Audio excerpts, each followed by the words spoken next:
42 million Americans smoke cigarettes, which is far fewer than just a few years ago. But even though there are less smokers, shares of tobacco companies have been smoking hot.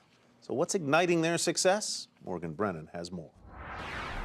Cigarettes may be bad for your health, but not necessarily bad for your portfolio. Tobacco stocks have surged since the start of the year, up more than 6% versus the Dow's slight loss. Why? For the same reasons that other consumer staples and utilities have also rallied. These are safe haven stocks, non-cyclical in nature with hefty dividends that look very attractive compared to U.S. Treasuries. But analysts say big tobacco's also benefiting from a few unique trends.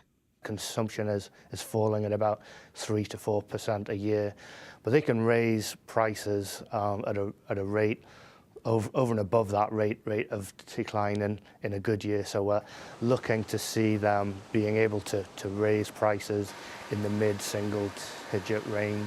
That as disposable income rises. E-cigarettes are starting to take off as well and could begin to pay off for the industry, which has been investing heavily in these new products. And here in the U.S., a federal law that had required payments to tobacco growers has expired, a scenario likely to boost profits. For all of these reasons, Stifel analysts project 9% earnings growth for U.S. tobacco stocks this year.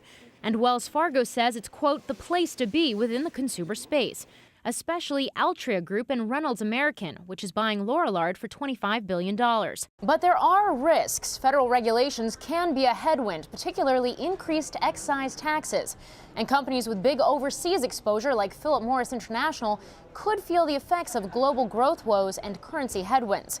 Nevertheless, with dividend yields as high as 5%, these stocks are lighting up. For a Nightly Business Report, I'm Morgan Brennan.